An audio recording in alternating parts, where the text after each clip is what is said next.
All right, good evening, everybody. Welcome to Detroit Sports Talk on the 5th chapter.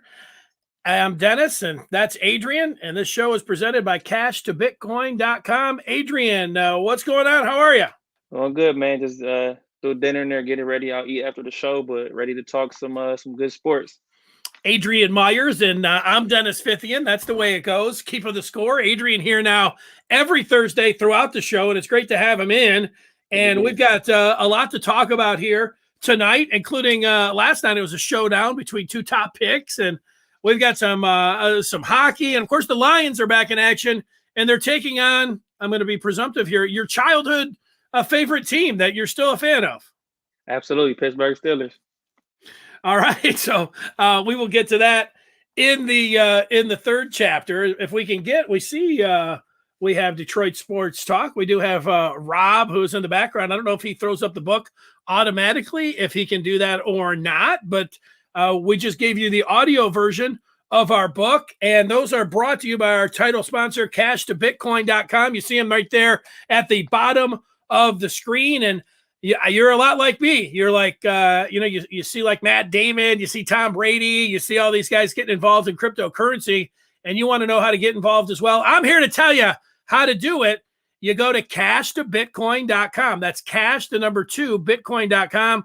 I was listening to the Red Wings game a month ago where the rookie had a hat trick, and I heard their spot on the Red Wing game, and I was interested.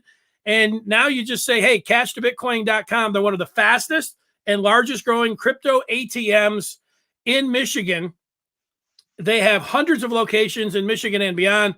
CashToBitcoin.com's ATMs and terminals offer safe and secure transactions. So get it going, step it up, check it out.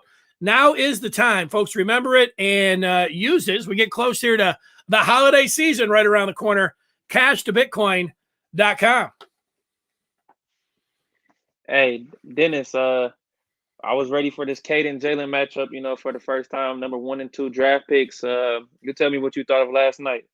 Well, let's get into it. That is chapter 1, Adrian. It was Pistons and the Rockets. I don't know, so I watched Michigan, who was opening up their season. It was at 6:30, and I knew the Pistons and Rockets were playing at 7:30, so I DVR'd the Pistons game. So after I was done with Michigan, I just sat down there by myself and started watching it, and it wasn't quite – I didn't have quite the feeling of, wow, man, this is some epic battle. I think it had to do with even though it was on ESPN, that was the coverage that I watched. When they flashed up 1-8 versus 1-9, it was kind of like, this doesn't feel like this some kind of epic clash, Absolutely. For me, the takeaway from the game was I'm more so than ever on Cade Cunningham and his Jalen Green. A lot of Pistons fans were mad that we passed up on Jalen Green. But here's the thing. I think that Cade right now is a better basketball player. Of course, right now you're going to get more of the splash plays and the dunks and the athleticism of Jalen Green. But Cade is gonna lead the team, and he is capable of being a franchise player. And I've seen that from him in this short time. I mean, he finished with 20 points, 4 rebounds. He had 4 assists, 2 steals, a block, 4 for 8 from the 3-point line. A big clutch 3 late in that game to pull it away. And I just want to give a quick shout out to Jeremy Grant. The money's been worth it. He's 35, I believe 35 points last night. He was on fire, especially that third quarter. Jalen Green had 3 more points on 2 more shots, 3 from 11 from the field. But I'll take it from Cade. He was able to actually then just get in the paint and probe the defense and give some wide open looks. But we were shooting nothing but bricks early in that game. So Cade could have easily had 10 assists if you ask me. But I like it. He's more of a team guy right now. I think the Pistons are in a better position right now than the Houston Rockets are. Yeah, well, I definitely agree with that. The Pistons won the game too. And, Cade, that was the best game that I've seen him play so far. And I love the sequence where he hit a big 3, he got back on defense, and he took a charge on Jalen Green. To me, that was the highlight of the night. And you know what? You do need to be a little reassured that, look, you had the number 1 pick, and there were people saying not only Jalen Green, but the team that the Pistons are playing on Saturday are when they play Cleveland. The Evan Mobley, there are a lot of people saying take him, and he's off to a great start. So this was always going to be one of those things where, and especially with Cade starting out on the shelf, where you're like, wow, did the Pistons get this right? But last night felt like they got it right, and that's how I feel good. That's why I feel good about it. And to your point, Cade he says all the right things here. Jalen, the one time, he threw down that monster dunk, and I mean, it was awesome. And he's got a flair to him. There's no doubt about it. Whether it's him, jacking up threes or then just going in and, punching it through, you're like, whoa, man, this guy could be a great player. But, he trash talked Cade, and Cade afterward was, I'm paraphrasing him. He's like, I'm not sweating that. Something like that, So that was my favorite part. Actually, I was going to bring it up before you mentioned that. That was my favorite part of the game, is the fact that Jalen caught the play. He went baseline. I thought Cade should have cut his right off, but I mean, he got a dunk, and he was talking trash to Cade, and Cade just ignored him. It was like he became unflappable. So that's what you like to see from your leader. He's just gonna show you on the court. He's not gonna do a lot of talking, which I love to see from him. And we need that. He can be the superstar that Detroit finally needs, because I think that's what we've been lacking as a pro sports town for the last so many years. Yeah, well, Adrian, you just go back to it. People loved Barry Sanders when he was here for the 10 years. And a lot of times people pointed to when Barry Sanders got into the end zone, he didn't spike the ball or go crazy. He just walked over and handed the ball to the official. And Joe Dumars Isaiah was a little bit more demonstrative, but Joe Dumars was super cool sportsman. They even had the sportsmanship award named after him. Steve Eiserman was understated. Megatron, he wasn't, he would spike the ball and, dunk it over the goalpost when you're allowed to do that, but he wasn't super like boisterous or anything else like in the diva realm with the wide receivers. And, would probably feel different, if Cade was out there, pumping his chest or screaming and doing things like Jalen Green. But you know what? He doesn't.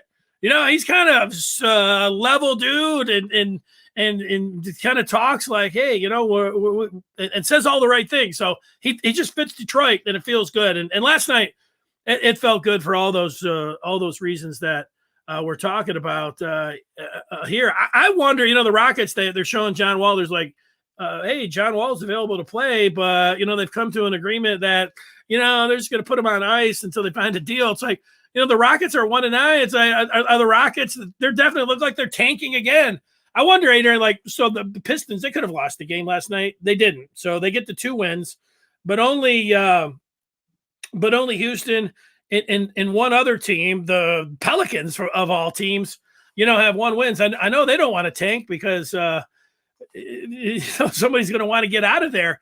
But I don't know.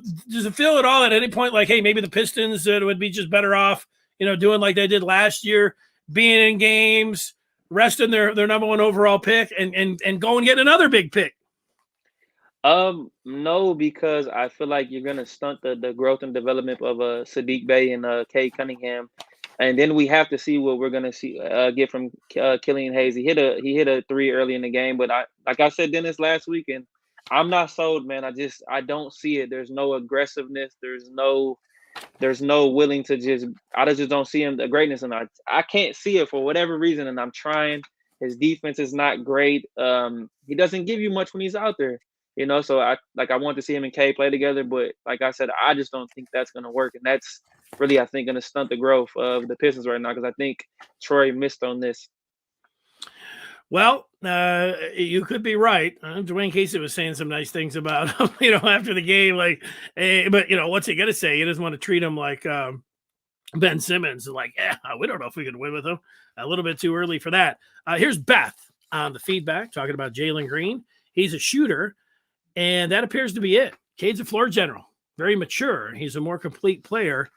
He was talking to his teammates. Yeah, I agree with that, Beth. You know what? I think Jalen's more than a shooter when you see him attack. You might be a little bit young for this, Beth, and Adrian, I think you are too. But I came up with the comp last night when I was watching Jalen Green. He reminds me of Latrell Sprewell from back in the day from the Knicks. Most people remember him for choking out his coach and everything, but Latrell could shoot from outside, and he would attack like Jalen Green. Ferocious like as a 2 guard, and that's what Jalen Green can be a great player, and there's room. It could go superstar. I mean, that's happened before with the first 2 picks in the draft. But I agree with Beth. She's like right there with us. It seems like Cade, he fits Detroit, and it does seem like he's more mature. I agree. So I feel like they both can be valuable franchise pieces to their teams. But what I will say, I won't get deep into it because it's going off into the Rockets. But I think what their problem is, they're missing a point guard. Kevin Porter Jr. is not a point guard. He is another 2 guard on the floor. So So I like them, but I think they need a point guard because they can't have a two-guard line off the floor. And then if you ask me, I know we lost Christian Wood to Houston, but if you think about it, him and Jeremy Grant are almost the same exact player, with Jeremy Grant, I think, being a better experienced player. What position does John Wall play? Point guard. I mean, hey, that situation is a whole nother situation where I wish the NBA could step into that or something, because there's no way he should have to sit out because they're trying to clearly tank, which the NBA, I mean, we've had issues with this since Greg Popovich and the Spurs, but that's a situation I think needs to be handled, because now John Wall's wasting another year. Well, I credit Jeff Van Gundy. At least he's out there. He's like, what is this situation? The guy's ready to play. They're coming to an agreement. He wants out, but he's good to go. Bad precedent, all those things. He was right to complain about that during the game. Absolutely. All right, you ready to turn the page? Let's turn the page. All right, that's you to introduce this chapter. All right, now we're getting to the Detroit Red Wings. Now they're off to a great start, 7-5-2 currently, and they're taking on Washington Capitals tonight, I believe. I can't remember if that's a home game or not, but they're taking them on tonight. I think it is a home game. They're third in Atlantic right now, behind Florida and Toronto, two normally good teams that play in the regular season. Tyler Bertuzzi's leading this team in points and goals. I like what Yzerman is doing. I think he's got this team moving in the right direction. They're currently on a 3-game win streak, including wins against a Vegas team who just acquired Jack Eichel in a big blockbuster move, and beat Edmonton and Connor McDavid, which I meant to go to that game, but I just didn't have the time to get to that game. So I got to get out and see them. But I like the direction of this team. I think Yzerman is doing great things with this team. Yeah, my only issue is they got an empty net goal with that Oilers game to put the over and under total over, when I was telling Raj when he had his over and unders on Tuesday that I was going under. But yeah, man, 3-game winning streak and doing it against the Oilers and doing it against Vegas, and they've played 14 games. It's a 82-game regular season, but so that's almost a fifth of the season. But if you're grading them, a lot of those coaches look at them in 5-game increments or 10-game increments. In baseball, it's such a long season. They talk about, well, it's a series and everything else, but they played 14 games. It's not nothing. And if we're grading them out, I'm giving them an A. It's an A. Lucas Raymond looks awesome. Bo Sider, the two of the top 3 number 1 picks from the last 3 years. And yeah, they're on a little winning streak. Everything feels good. When you get your young players and your top picks and they're playing well, and it looks like the plan's coming together, there's really nothing negative you can say about it. I'm right with you, man. It's all good with the Wings. I'm going to give him an A- just because I like a little perfection, but I will say Yzerman is doing exactly what he did in Tampa, where he's hitting on these picks and these young players, and then you don't have to pay these guys in order for the team to be successful. So then that attracts, which I think next season will be a big offseason for them to be able to land a big-time free agent to go along with some of the young guys they got. So I definitely think this is, in the next year or two, we'll see some big things from this team, and I do think they will make the playoffs. That's my big prediction. I think they'll make the playoffs this year. Probably get knocked out in the first round, but I'm going to pick them to get to the playoffs this year. I like the prediction, and I like that you're a tough grader. Beth weighing in on the Wings. Stevie Y has done an amazing job. I'm right with you there, Beth, as we're ready to move on and get to chapter 3, and that's going to get us to some football. And we have the Detroit Lions back in action after a bye week. They're getting 8 points as they travel to Adrian's Steelers to take on Pittsburgh. And I don't know, Adrian, I know you're excited. You're rubbing your hands together because it's it's your team going up against your team because you're a Detroit guy as well. So is there anything pulling against you here when you're I don't know if you're half Lions, half Steelers, or how you look at that, but this is your game. Quick story. The reason why I'm a Pittsburgh Steelers fan is because growing up, the first thing I can remember, my dad always told me, he's a Rams fan, by the way, but he always told me, he said, look, son, I don't want you to be a Lions fan, so pick a team. And so the first game I remember watching was a Pittsburgh Steelers at the Chicago Bears. Brian Urlacher was playing against Jerome Bettis, and I just fell in love with the Steelers. And the Lions, like I said, I've always been awful. I've always been a big Barry fan, but I always still root for them to want to do good and be good. But going on the road Sunday, I think I'm going to say it now before we get to the picks, but they are going to cover against the Steelers, whose offense is just horrendous. And Big Ben is like a statue back there in the pocket. They almost blew the game against Chicago, which was a lot of bad calls and officiating in that game. Chase Claypool may be out this game, and I'm going to say he is probably I think turf toe, got a toe injury. Those are really sticky, but I think it will be a really low scoring, nail biting game. Yeah, I remember Pat Fryermuth from Penn State, which is a tease from where we're going here shortly, but he worked over the Lions in the preseason, and I can see that happen again. I mean, he's ascending to be looking like one of the top, certainly fantasy tight ends here. He's a great target, and going all the way back, you've got the Heath Miller. Ben likes to have a safety valve as a tight end, and you can see that developing with Fryermuth. I don't know. Lions going to stop Deonte Johnson? No, I hope not. Just keep peppering him with targets and touchdowns. Spoiler, I'm going to be picking the Steelers to cover this game. Before we get to Penn State, Pete, Paul, Mr. Hockey, Ferris State, Michigan State, no score first period, go college hockey. Paul, I'm waiting to the night to 8:30 tonight out in Happy Valley. You got number 2 versus number 19. It's going to be Michigan taking on Penn State, the stacked Wolverines team. So I'm looking forward to watch that. Speaking of Penn State, let's head out there right now. Here is Penn State Pete. We're talking about the Steelers, and you're not a Steelers guy, Pete. Yeah, I am. Oh, you are? Okay. Yeah. You're not an Eagles guy. Right. I thought you were messing with me for a second. No, yeah. Big Steelers. Yeah, so let's hear it. That's where we're at right now. Lions going in. How nervous are you that you got a winless Lions team coming in? Are you scared they got to beat somebody, or you feel pretty confident about this?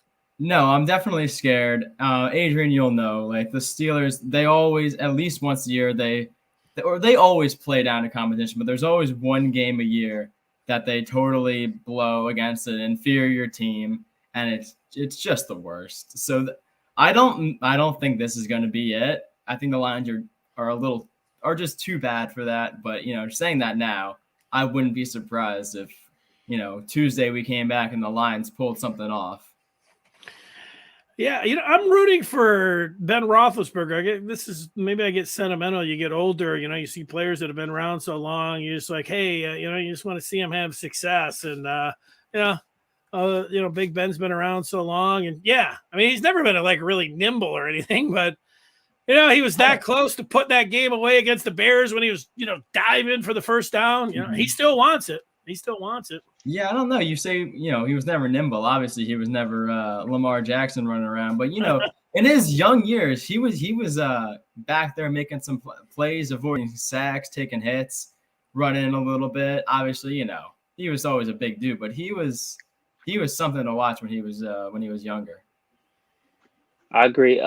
My issue with him is I haven't been sold in 3 years. I've been done with him for the last 3 years, and it just showed, especially last year, and when they died at the end of the season last year, and blew that game against Cleveland. I don't even want to get into that, but the defense I think will carry them this week. I'm calling it right now. Minka will get his first pick of the season up against Little Fingers, as I like to call Jared Goff, because he can't hold on to the ball.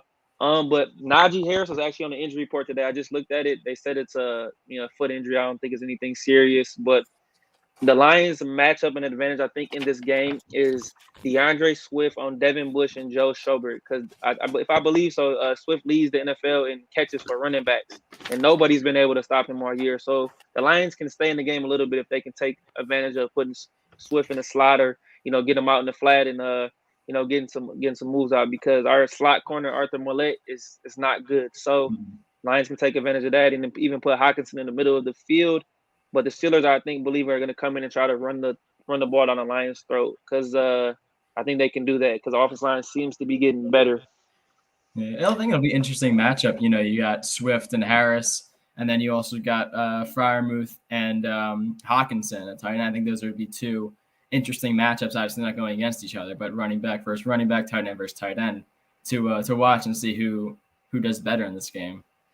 I'm with you. Good points here. Now, staying with the NFL, we do have kind of a newsy Thursday, and we'll just go to the instant feedback for some of this, because Sideshow Raj talking about he wanted the Lions to get OBJ, and He's saying that OBJ went to the wrong LA team. I would have wanted to see him on the Chargers. Do you guys think the Rams now are the favorite to win it all? Let's go to Adrian. OBJ, Packers, Saints, Chiefs, not the Raiders that I picked on Tuesday. But he ends up in L.A. Little glitz, little glamour. L.A. loves their stars. They love big names. So from that standpoint, you can see it. He's not the OBJ. I'll let you answer the question, but he's not the OBJ that was in New York scoring all these touchdowns. No, he's not the one. He's not the one-handed catch Odell against the Cowboys. I still think he has the explosiveness. He is, in my opinion, a number 2 receiver now. So where I would have liked to see him is in Green Bay with Aaron Rodgers. Put him next to Devontae Adams. Then you can put Randall Cobb in the slot, and I think they would have been Super Bowl bound. I did pick the Packers before the season to make the Super Bowl, but it looks like right now I'm going to have to reevaluate that a little bit. I seen Raj said something about the Chargers. I love Justin Herbert, but I think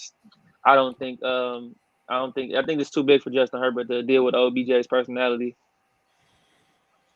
Yeah, you go, Pete. Yeah, I commented on after what Raj said. Yeah, and Beckham was pissed off at Baker for not throwing him the ball, not getting the look she wanted. But then went ahead and went to a team with Cooper Kupp, who's leading the league in yards right now, and Cooks. And I don't know what his thought process there was. I get that he wants to go to a contender, but yeah, I agree with Adrian. Like Green Bay would have been great. I mean, when Rodgers gets back, I don't know if he's playing this week or not. But when Rodgers gets back, you're going up. He is playing? Is OBJ playing? No, Aaron Rodgers, I think, is playing. Yeah, okay. Beckham might play this weekend too. But yeah, a team like the Packers, you go with Devontae Adams and Cobb, that would have been great. But you go to a team that has already a great passing attack, and so you're not going to get what you want. You're going to get as many looks as you did in Cleveland. I want to ask you guys something because Sideshow Raj is on the chat again, talking about North Carolina and Pitt playing tonight in Pittsburgh, and Lions should have their eyes on Sam Howell. I saw somebody doing a mock draft already and had the Lions taking a defensive end from Purdue, but with that Rams pick late in the first round, they had him selecting Sam Howell, the quarterback out of North Carolina. Adrian, you're shaking your head. You're not ready to take Sam Howell in the first round, even if it's the last pick in the first round. No, I think Sam Howell is Baker Mayfield 2.0. Same body style, same height, same thing they did in college. He's shattering records at North Carolina right now, but they're not winning games right now, and the momentum has died after his first 2 years with Mac Brown and company. I like him though, but I don't think the Lions need to take him in the first round. No doubt because I think with that first pick, which they're going to get the first pick, they're going to probably take Thibodeau out of Oregon, but I don't know what we're gonna do with golf right now. Let me wait and see where that Rams pick lands. But if I had to pick between Howell and Kenny Pickett, I would take Kenny Pickett. How about the first pick of the second round? That's where the Lions might be selecting too. People say, I don't want a quarterback in the first round. Well, you might have pick 33. You might be going back to back. You might have 32 and 33 all the way through the draft, which will make it fun for Lions Super Bowl weekend. Pete, that's what we call the NFL draft around here. I don't know if you knew that. I did not. No. Beth indicating that Jerome Bettis being the pride of Mackenzie High School. That's right here in Detroit. This will be another Lions loss. Lions made Philly look like a playoff team. Well, you're right about that. This is good reminder, Beth. I bet the Lions to beat the Eagles, and I got smashed. I also bet them to beat the Bengals, and the Bengals look like a Super Bowl team. So, right. Yeah, Lions have that ability to make other teams look great, but we'll find out if these guys are Steelers guys. They're, a little hesitant that they, you get the winless wounded animal backed into a corner that they might make one final stand against them. I understand that. Yeah, Pittsburgh's 5-3, but they're not playing like a 5-3 team. Agree. They're playing everything close like they did last year. So I mean, got the Lions this week. That'll probably be a 5-game win streak, and we'll see where we go from here. But still got a lot of tough divisional games left. Twice against Baltimore. Still got one against Cleveland and a struggling Cincinnati team right now. Mm-hmm. Paul, Big Ten Network for Penn State and Michigan tonight in hockey. Beth, we knew what you meant. Bettis, she was correcting herself, and it can happen. NFL question, what's going on with Calvin Ridley? Well, I can tell you that this year I'm a Calvin Ridley expert. I picked him on my fantasy team. And it's not been an enjoyable experience at all. Earlier in the year, he missed a game and didn't say, he said, he missed a game that went out to London with the Falcons. And he said that it was for personal reasons. And they didn't have much else to say about that. Then he came back and played a game. And then he issued a statement saying until further notice that he's going to work on his I think he said mental health and or some issues away from the football field. So that's what it is. Like when somebody says that, they're dealing with something like that, to me, whoever they are, how much ever they're getting paid, you wish them well, and you hope that they can, get their mind in the right spot and that they can just move forward with their day and somehow come back, then if I want to be selfish, for the fantasy football playoffs. But, I wish the best for Calvin Ridley and his personal health. Absolutely. Absolutely. It's very important, man. Get these players' minds in the right mind frame. So, hope he gets better back on the field. We like to see greatness out there. No doubt. Well, we do have greatness, and greatness is returning. Superman returns, Pete. He is going to Carolina. Sam Darnold's out, and they didn't want to go with PJ Walker, so they go to the former MVP Cam Newton, who took him to a NFC title game a few years ago. What do you think about the return of Superman? I think it's great. Obviously Cam is nowhere near his former self, but the Panthers are in desperate need. They obviously don't want to start PJ Walker because, why would you? I think it's great to see him get another chance. Because here's the thing is when he wasn't playing, it was always the argument, like there aren't 32 quarterbacks playing right now that are better than Cam Newton. So I think giving him at least one last chance with his original team, it'll at least be a nice homecoming. It'll be nice to see, even if he doesn't do, amazing, which probably won't. I think with him in the fold, if he can come back and be halfway Cam like he was last year with the good defense in Carolina, I think they can contend in the bottom feeding of the NFC for maybe a wild card spot. I'm glad to see him. They have faith in him. Obviously, they gave him $4.5 million guaranteed, $10 million with incentive. So Tepper and Matt Rule have some faith in Cam, and I think he's got a lot of pressure on his shoulders, but I think he's out to prove that he can still play, and putting him in Carolina is a perfect situation because the fans and everybody are going to be rooting him on. So, but like I said, his defense is young and they're fast and physical. Brian Burns, Jeremy Chin, Deonte Jackson. So they got some guys out there. So they even got maybe actually he can throw the ball maybe to Robbie Anderson now down the field. So it may help. We'll see. And I think it'll definitely. Sorry. Go ahead. No, that's all right. Go ahead. I was going to say it'll definitely help if McCaffrey can stay healthy, stay on the field. He's obviously the biggest part of that offense. DJ Moore's not half bad as a wide receiver. DJ Moore's been solid. I appreciate him on one of my fantasy teams. He's been great. Hey, yeah, I bet. I've noticed that he's up there. He's been around, but he's having an excellent year. Yeah, you're right. Robbie Anderson has not. Like he was supposed to. He didn't catch many touchdowns last year, but he was one of my sneaky picks and wasn't that sneaky because I ended up dropping him here. Robbie Anderson was never that great. He would always just have games here and there where he would use his speed and break out for a couple of really big touchdowns and then be like, oh, all right, he's a fast guy. He can be a big-time playmaker, but he was never really that great. He was never consistent. Can we all close the door on Sam Darnold finally now and say he's just not the guy at this point in time? He changed the scenery in the Jets, but they seen something we didn't know, so I think it's over for Sam Darnold. So Carolina has to figure out after the season what they're going to do at quarterback. Yeah, I'm not quite – put him in the category of Josh Rosen. Those guys, maybe career backups, maybe down the line. They get – wow. Okay. Yeah, Rosen, I hear what you're saying. Super Raciti wants us to read his comments. I've been showing him Super Raciti, but Super Raciti likes talking trash on the. I like it. He's a trash talker on the instant feedback. So there you go. Can we pull this comment about the Lions receivers again? Of course, we know he loves them. He'll be getting in there. Anthony saying OBJ's just chasing a ring. That's why he went to LA. He would be better in Green Bay for a year. He might have a better shot at winning a ring if he went to Green Bay. Super Raciti did want him to go to the Ravens. But he does think it's a good pickup with the Rams. Super Raciti likes big names. Sam Howell's going to Washington. I don't know why. I don't know why he's earmarked for Washington. I don't know what the connection there is. I mean, they need a quarterback. Maybe that's the connection.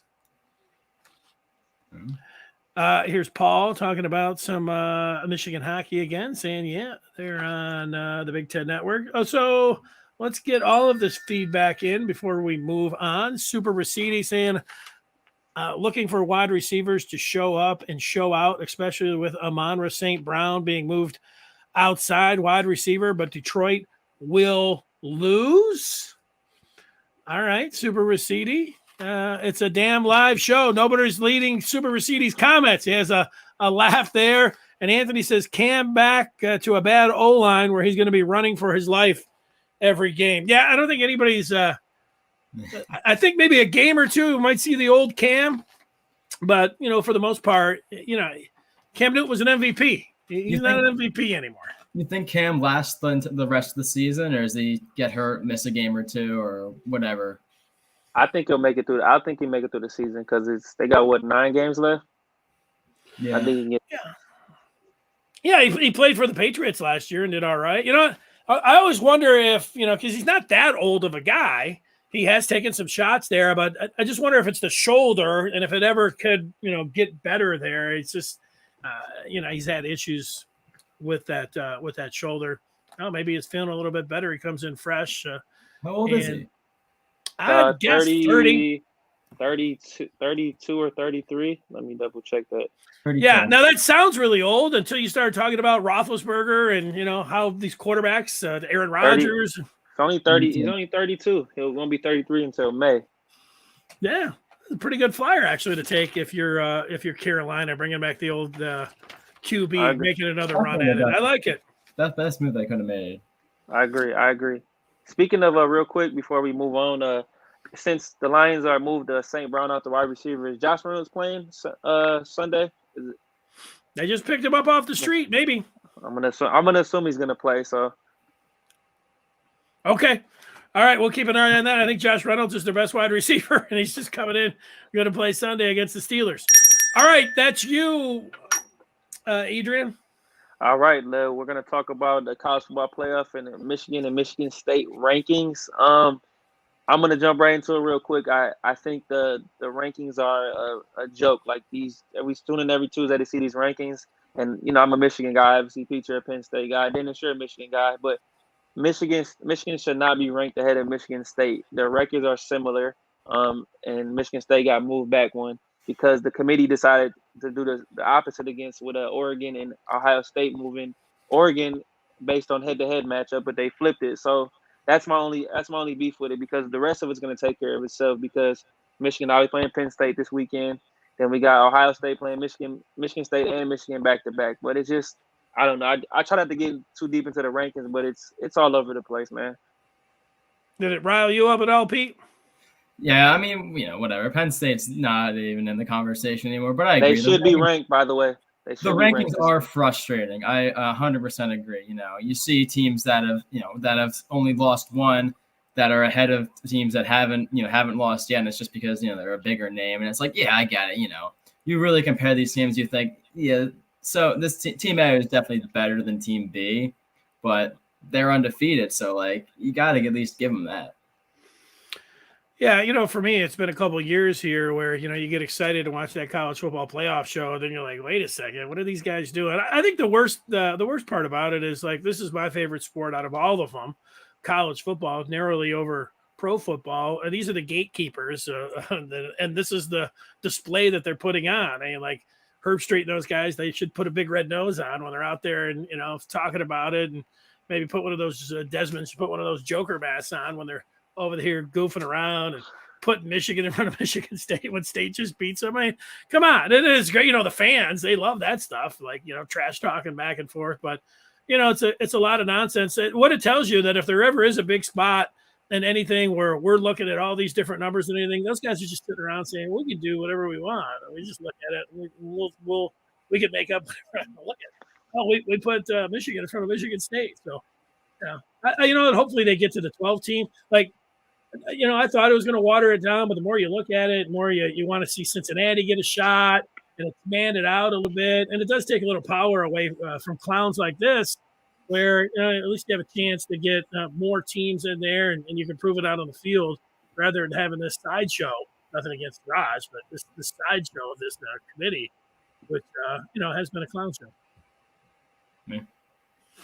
Well, let's get to that big game. Oh, we're going to be picking that big game coming up in the picks. I know that. But Pete, let's get your thoughts. In Happy Valley, are people walking around talking about we're going to take down the Wolverines? This is going to be an easy scalp or whatever. What's the thoughts there? What's happening? No one's saying it's easy, but I've seen some signs that can't exactly put up here, but I've seen some stuff.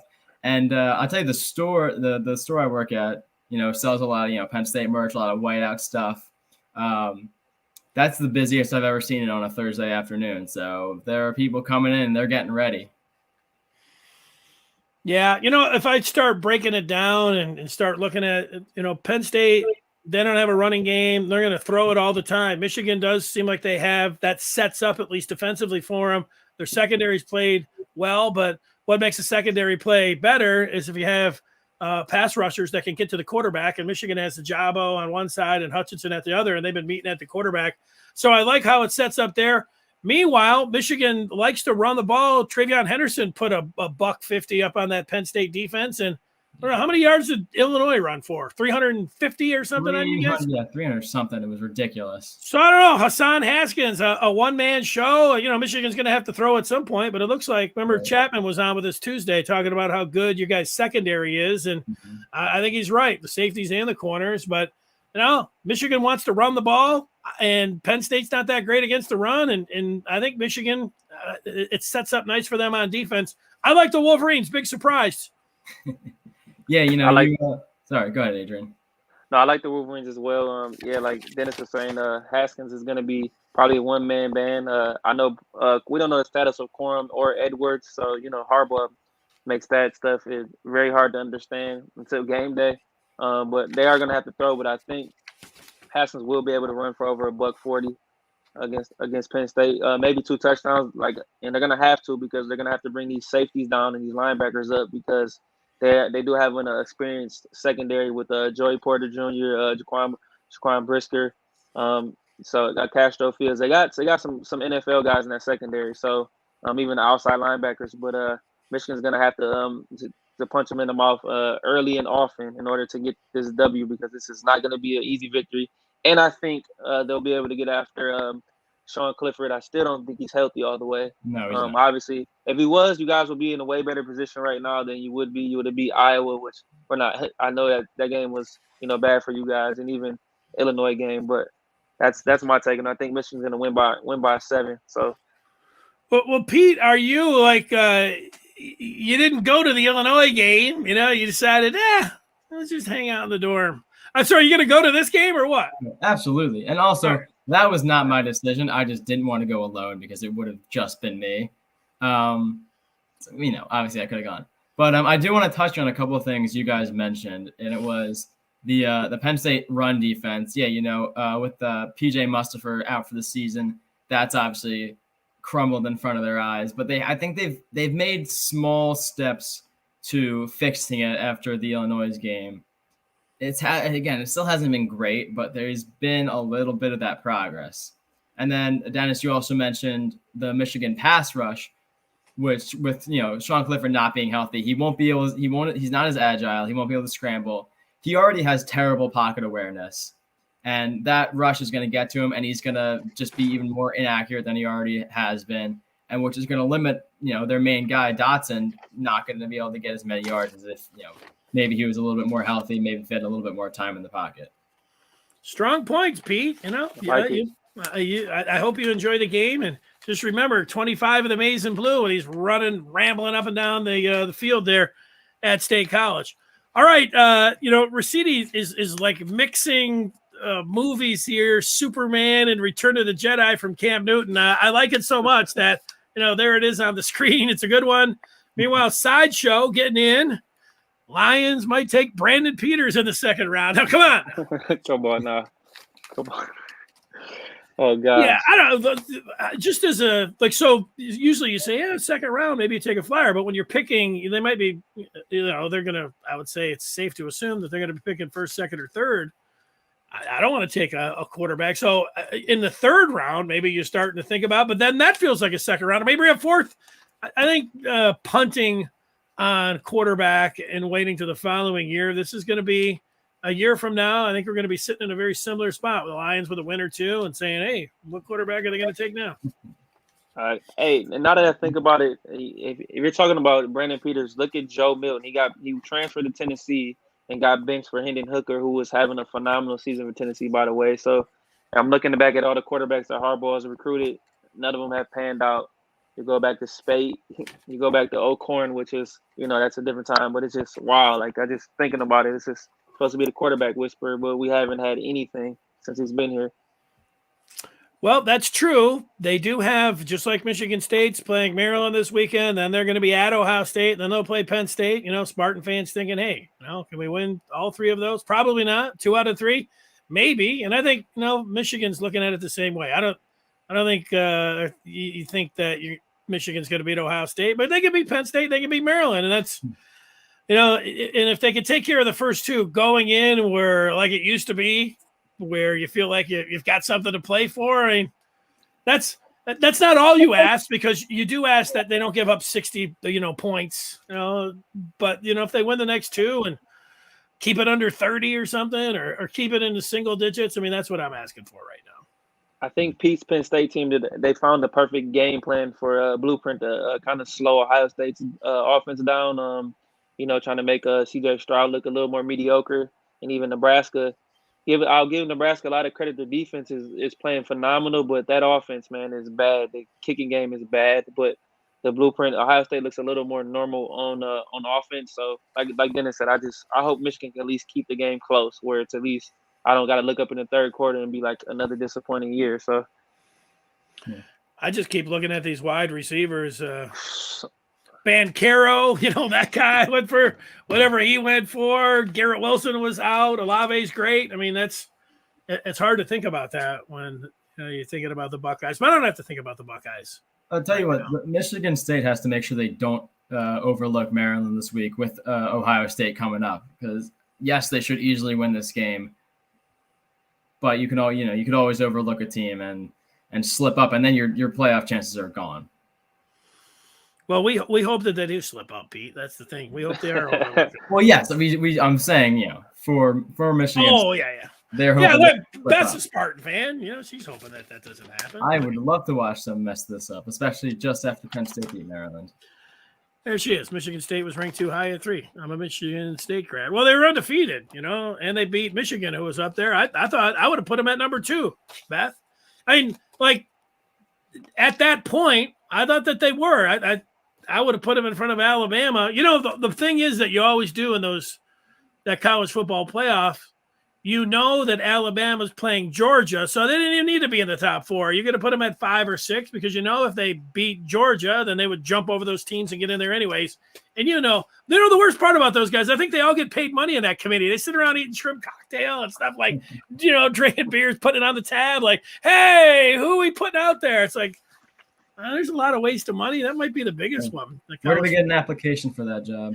I want to be. You know what? You look at all those guys, and you'll find. I don't know about honorable men or women or whatever else, but you'll find people with good resumes. It's not like they're just pulling them off the street or something and saying, "Hey, go ahead and throw some darts." There's just people that have accomplished a lot of their careers, and now they put them on this committee, and it's like, "Hey, join the clown show." Yeah. Speaking of clown shows, let's get to the 5th chapter and get to our picks. All right, we got the. I would ask Rob to start playing some music, but I don't even know if he's here. Yeah, where you at, Rob? Did he ever get in? He was there at the beginning. I thought he put up a sign there at the beginning, didn't he? I didn't see anything from him. All right. Okay. He's napping. All right, so we got no music and no picks from Rob, but actually last week, all 4 of us, including Rob, we all went 4-2 on our picks.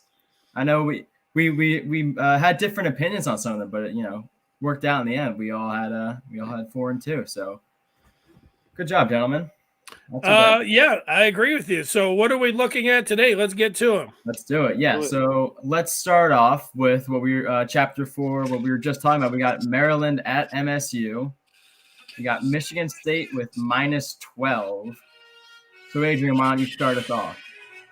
I'm gonna go. Michigan State's coming off a disappointing loss at Purdue, a hot team right now. But you give me Michigan State with the -12. They're gonna run up and down the field on Maryland. Then not Right. overlook Ohio State. Cool. Dennis.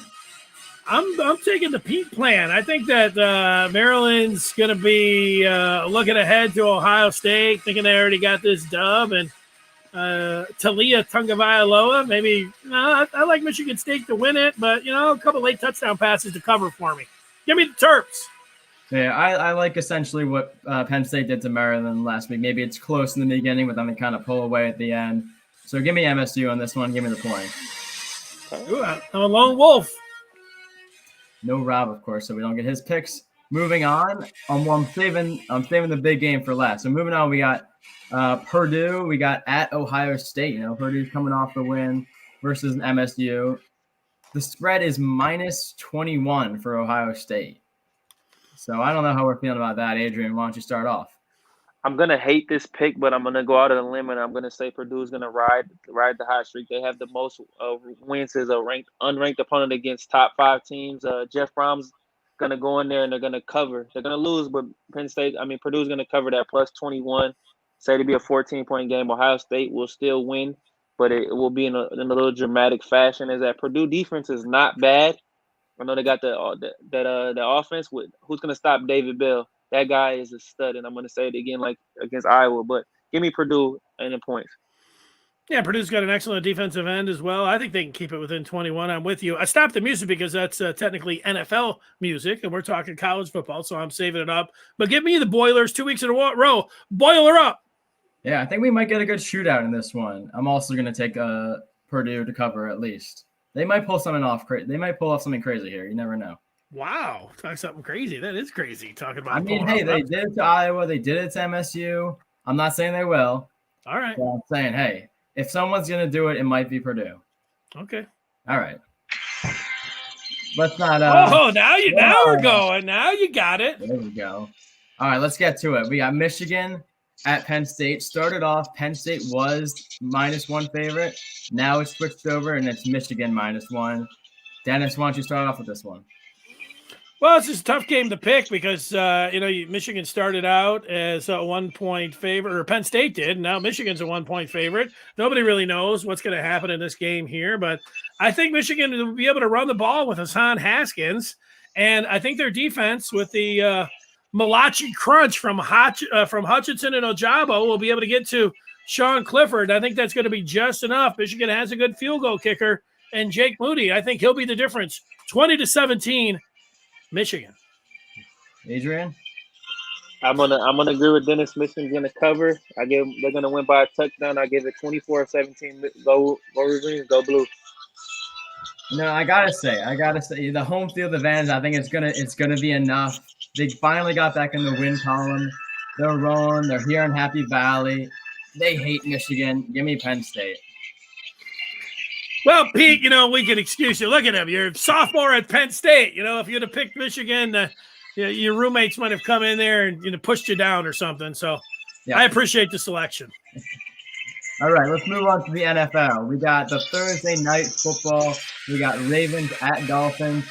No Tua tonight, so it will be Jacoby Brissett. All right, Adrian, why don't you start off? There's not too much to say about this game. Miami is a terrible team right now. They fell apart completely. The momentum they had from last year with Brian Flores and company has all went away with the Tua trade rumors. You give me the Ravens and the points easily. Yeah, well, I got a story to tell here. There's one site that lets you bet a free $5 every week, on the Thursday night game. So, I've been rolling with that. But it makes it a little bit difficult to do. It's not always just like perfect, like, okay, it's $5. They kind of make you work for it, going around the site and everything. So as I'm going in there, I'm kind of tapping my phone. I'm kind of looking. Next thing you know, I'm betting $99 on the Dolphins, plus 8.5. And I'm like, no, I don't want to bet $99. But it ended up being $9. I still didn't want to bet $9 on the Dolphins, but then they gave me my free bet. So I've got $15 on the Dolphins, even though I like the Ravens in this game. But you know what? You never know what's going to happen. But I'm going to be a big Fish fan tonight. I don't see it. I like the Ravens here.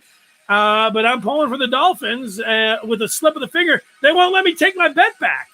Oh.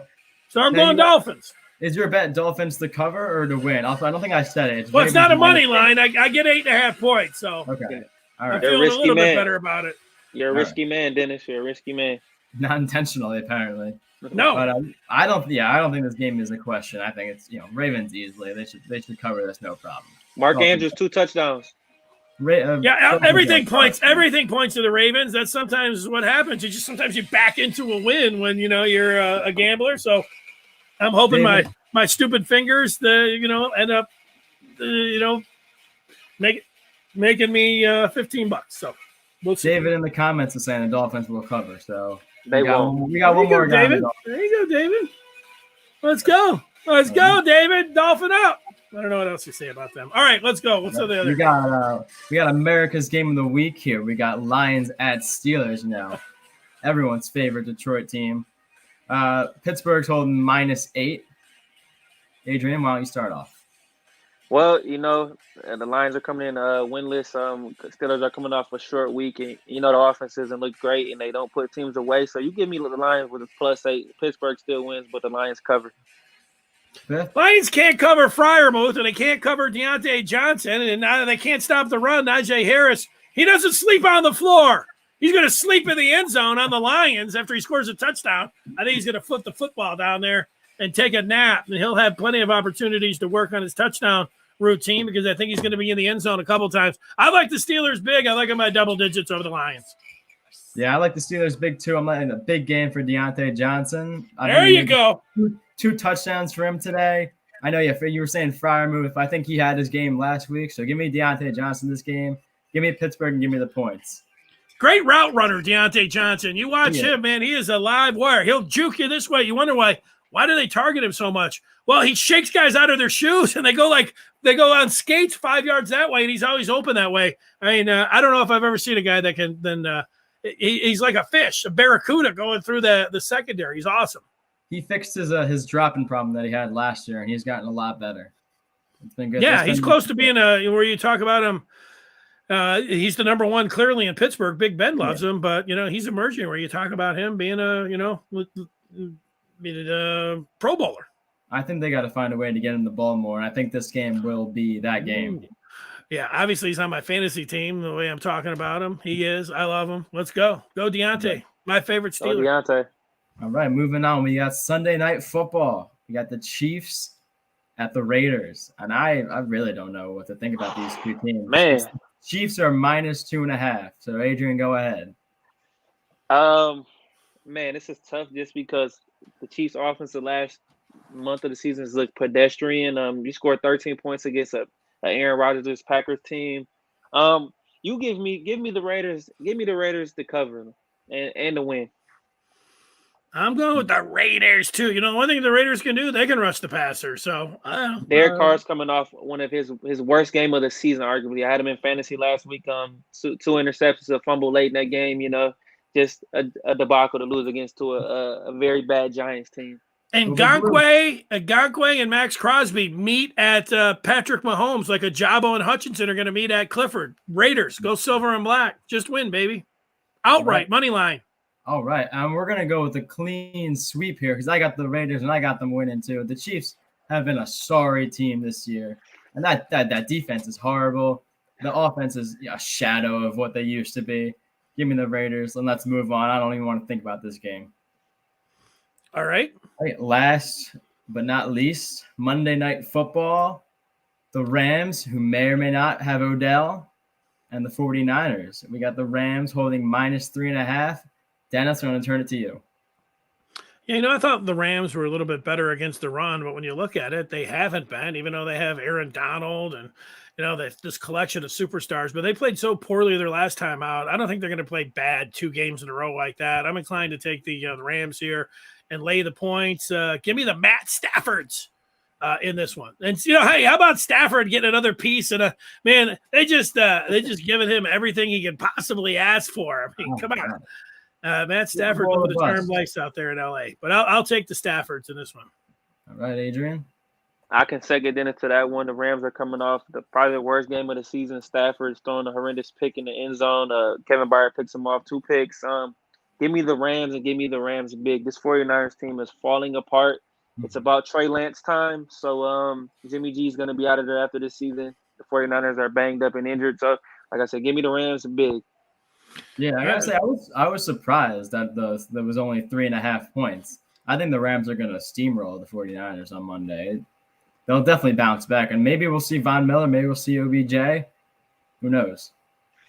Well, we haven't seen Super Recedes picked. He loves the Ravens. He likes Pittsburgh by at least 2 touchdowns. He likes the Super Chiefs. He's going against all of us. We can line up, but we don't get his pick on the Rams. 2020. Come on, Rasheed. We need your pick for the Rams, man. Let's go. Are you going against us? You're going 49. You're going Frisco? I think he just likes going against the grain. I think I'm going to put him down for the 49ers. Gotta remember, I guess he's a little bit delayed on the comments. It could be.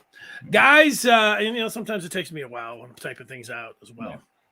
There it is. There it is. We asked for it, and we get it from Super Recedi. He likes the 49ers. And there you go. Of course he does. He's going against us. So we know a place if we want to bet this one, and we don't have to bet the juice. All right, guys, any last thoughts there? I got a quick bonus college and NFL pick. This is a guarantee for me in college. Give me Ole Miss at home against Texas A&M -2.5 against the Texas A&M team who has been playing phenomenal. But I think Matt Corral is going to show why he's the best quarterback in college football. Then in the NFL, we're going to take it Saints at the Titans. Titans with the -3. I think New Orleans is too damaged right now, and Tennessee is on the roll right now, being first place in the AFC. Adrian, I think you perfectly did both of those. I got nothing else to add there. Well, I don't either, except I want you guys to have a great weekend. I also want to thank I always want to thank veterans, but today being Veterans Day, I definitely want to give a shout out to their service and sacrifice to everybody in all branches of the military. Thank you. I sent a couple texts out to some guys I went to school with, and I don't know if it made them feel good, but it made me feel good, and I hope it made them feel good. So, reach out to a veteran and say thanks today. Thank you, guys.